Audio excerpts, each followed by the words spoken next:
ముంబై నటి కాదంబరి జత్వాని కేసు జగన్ దిశగా అడుగులు పడుతున్నాయి. సీఎంఓలోనే పిలిపించి మాట్లాడారు అన్నటువంటి పాయింట్ని ఇక్కడ బేస్ చేసుకుని డైరెక్ట్గా స్టేట్మెంట్ అమ్మాయి కోర్టులో ఇచ్చింది. నా మీద తప్పుడు కేసు పెట్టి అరెస్ట్ చేసి భయభ్రాంతులకు గురి చేయాలన్న పథకానికి నాటి సీఎం కార్యాలయంలో బీజం పడింది. అప్పుడు విజయవాడ సిపి కాంతి రాణా, డీసీపీ విశాల్ గున్నేలు, నిఘా విభాగాధిపతి సీతారాం ఆంజనేయులు సీఎంఓకి జనవరి 31 పిలిపించారు. వైకాపా నేత కుక్కల విద్యాసాగర్ పోలీసు ఉన్నతాధికారులతో కుమ్మక్కయ్యారు. అందుకే నా మీద ఇబ్రహీంపట్నం స్టేషన్లో తప్పుడు కేసు నమోదు చేశారు.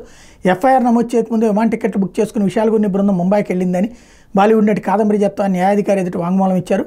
ఈ విషయం ఆలస్యంగా బయటకు వచ్చింది. శనివారం విజయవాడలోని ప్రిన్సిపల్ జూనియర్ సివిల్ జడ్జి కోర్టులో ఆమె వాంగ్మూలాన్ని న్యాయాధికారి నమోదు చేసుకున్నారు.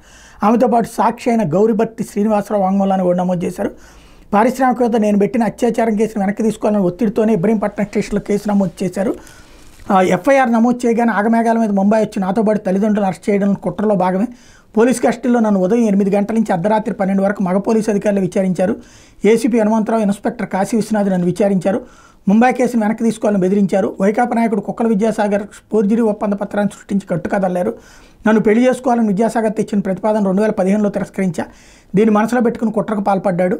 ముంబైలో నన్ను నా తల్లిదండ్రులను అరెస్ట్ చేసిన సమయంలో అప్పటి కేసు విచారణ అధికారి సత్యనారాయణ, ఇన్స్పెక్టర్లు శ్రీధర్, శ్రీను, ఏడీసీపీ రమణమూర్తి, ఎస్ఐ షరీఫు, దుర్గా తదితరులు నా పట్ల దురుసుగా ప్రవర్తించారు.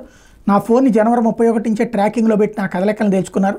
నా తాత్కాలిక డ్రైవర్ని బంధువుగా చూపించి అతనికి అరెస్ట్ సమాచారం చేరవేసినట్టు రిమాండ్ రిపోర్టులు చూపించారు. పోలీసులు బోగస్ పత్రం, తప్పుడు సాక్షులను పెట్టి నమోదు చేసిన కేసు వల్ల నా పరువు ప్రతిష్టలు భంగం కలిగిందని న్యాయాధికారికి ఇచ్చిన వాంగ్మూలంలో ఆమె చెప్పింది. కాబట్టి జగన్ దగ్గరికి ఈ కేసుని తీసుకువెళ్లారు. What next? జగన్ని ఎఫ్ఐఆర్లో చేరుస్తారా చూడాల్సి ఉంది.